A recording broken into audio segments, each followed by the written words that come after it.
What's going on, guys? Welcome back to the channel. Today is very exciting because we are continuing our PC of the Month series, which I have not been following through with for the last couple of months, and I apologize for that. But finally, it's back. Hopefully that's okay, even though it is towards the end of the month. This is going to be July's PC of the Month, just in time.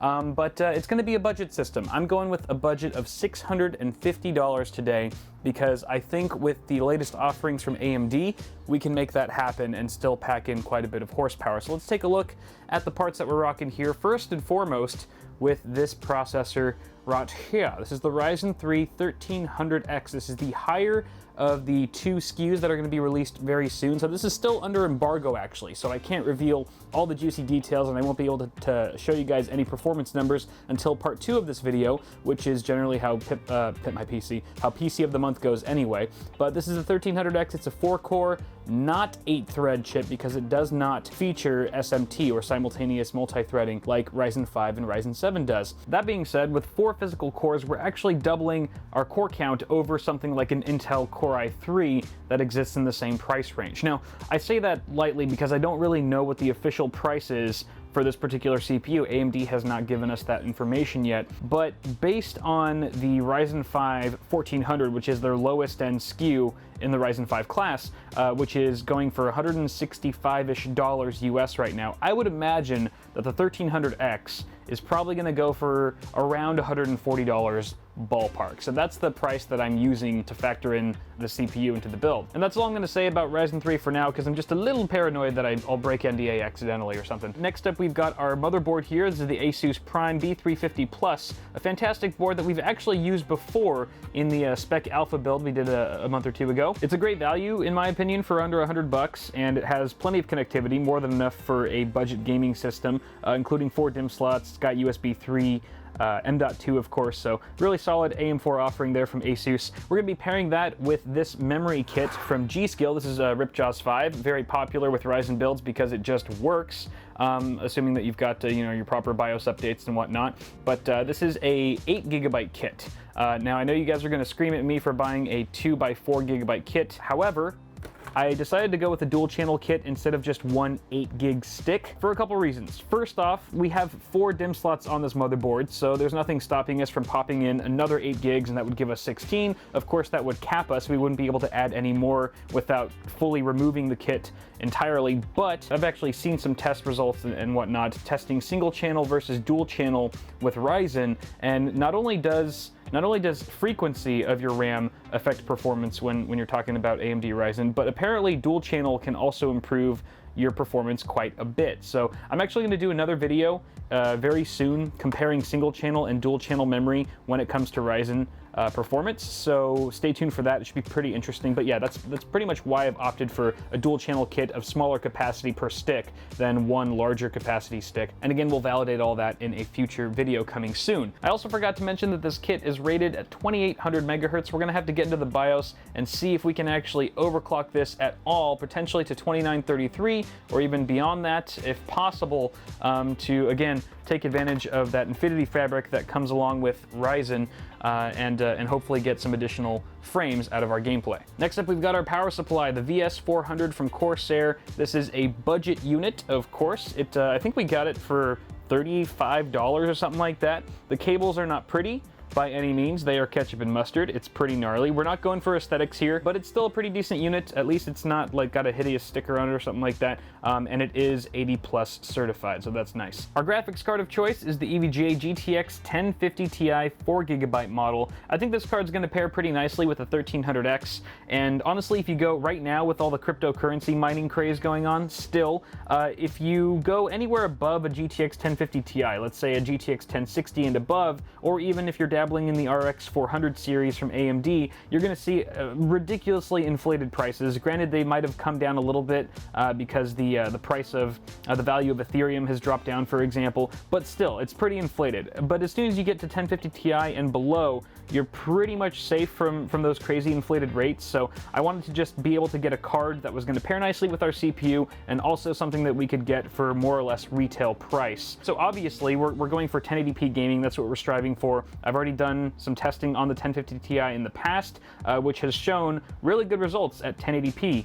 you can get away with, you know, high, even very high settings in some instances depending on the game. So this should be pretty nice. Can't wait to test this overall. Storage includes this ADATA SP600 128 gig SSD. This is going to be for our boot drive and maybe some basic applications, web browser and stuff like that. It's not the biggest drive. Again, this is a $650 rig, and I just think at that price point you should be able to fit an SSD in there, even if it's not the biggest or highest capacity. 128 gigs should still be enough for Windows 10, and in all of our basic applications, you can always upgrade that later down the line. That's another thing I like about this system so far, is that it seems very upgradable. If you want to upgrade the 1300X to, say, you know, a 1700 or maybe even an 1800X in the future, you can very easily do so, because we're still rocking the AM4 motherboard here, same socket between all the Ryzen chips so far. That's really nice. Obviously, the graphics card would be really easy to swap out as well later down the line. So 128 gig SSD. We've also got a 2 terabyte. This is a Hitachi drive. I found this might have been a refurb,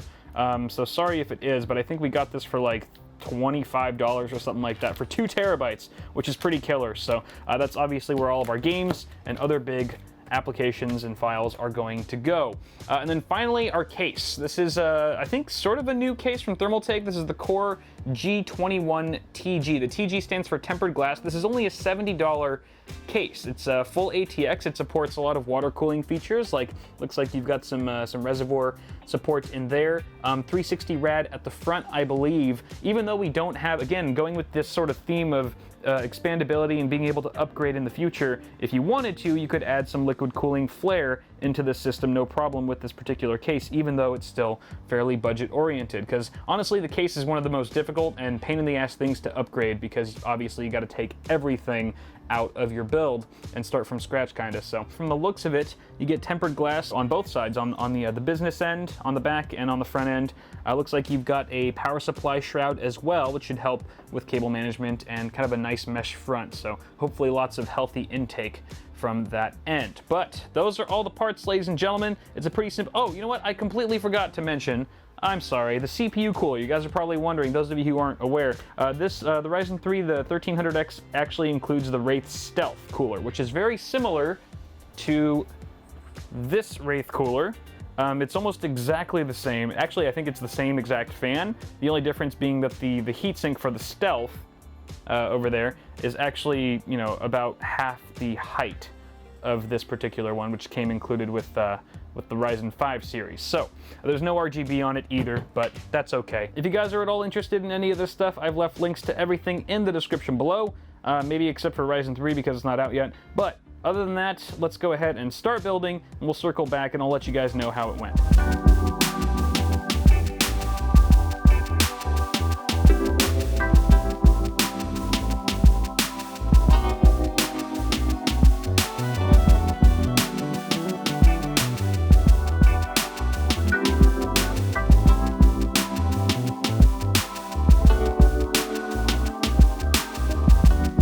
Oh God, it's hideous. Just look at it. Look at it. I can't do it, guys. I can't do it. We're using extensions.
All right, here she is, ladies and gentlemen. Let's go ahead and boot her up for the very first time, assuming she works. Haha, looking good. Okay, great. Let's talk about some things here. First off, this card looks really tiny. It looks really small in this system. Actually, when I initially started planning the parts for this build, I had a micro ATX case from Thermaltake in mind, and the reps there convinced me to use the Core G21 instead because it's more current. It's a newer case, it's more relevant. I figured it'd be more relevant for you guys to show you a new case, so I went with this one instead, which happens to be ATX, but I did not change my choice of video card, so that's why we still have this tiny little guy here, and he looks really small in this cavernous interior that I was not at first anticipating. So hopefully that's okay. Now you guys already saw me add in the sleeved extensions. These are all from Cable Mod. I just threw these in for the video's sake because they look nice. Ketchup and mustard sucks. And besides, the cables don't affect the in-game performance of a system in any way, shape, or form. So I figured, just throw them in because they look pretty cool. Matches definitely with the RAM and the red accents on the motherboard for sure. Then we've also got some things to say about the case here. Coming back to the G21, the Core G21. Thermaltake is under the impression that if you buy this chassis, you're probably going to buy an AIO along with it because it supports hella water cooling at the front, up to a 360 I believe. And because of that, they don't include any front intake fans. The only fan that comes included with the case is this rear 120. So bear that in mind if you're buying this chassis and you're not planning to water cool, then you might want to load up on some additional case fans. 120 or 140s are supported here at the front, especially if you're going to be installing hotter running components in here. We've got some pretty cool components here. The 1300X isn't going to get very hot. The 1050 Ti is not going to get very hot either. So I'm not too concerned at this point, but if I was running anything faster, like maybe a 1070 or something like that, I'd probably want to install at least 1 or 2 case fans at the front. So bear that in mind. Cable routing in the G21 was also pretty smooth. Obviously, you're not getting any sort of like cable routing grommets, which would have been super nice, but for 70 bucks, you can't really expect it too much. Instead, you get this sort of cable wall. Plus, you've got this really nice basement to store all of your excess cables, which really helps tidy up the back side of the case behind the motherboard tray. And there's a healthy number of tie-down points as well to make that all happen. You'll notice that the basement is sort of open right here. That's just because if you wanted to install like a reservoir or a pump, I would imagine, or maybe even a 120 fan. I don't really have much else to say about the build for now, other than I'm super excited to test out Ryzen 3. The 1300X here should be getting tested really soon, actually. Part 2 of this video. Hopefully it'll line up with the launch, with the Ryzen 3 launch. No promises on that, but it's coming soon. It's coming very soon, so stay tuned for that. And let me know what you think of the build so far. I'm digging it. I'm digging it. It ain't the most like high-end case. I think the front is probably the part I like the least aesthetically. But with the tempered glass on both sides, it definitely looks a lot more premium than the price you pay for it. So let me know what you think of the case as well, guys. That's going to do it for now. Be sure to toss me a like on the video if you enjoyed it. And before you go, feel free to check out Bitwit Ultra, my ad-free early access channel for $1.50 a month. The first 2 weeks are completely free and you can back out any friggin' time. As always, I'm Kyle with Bitwit. Thank you guys so much for watching. Subscribe to the channel for more tech stuff coming at you really soon. And I will see you all in the next video.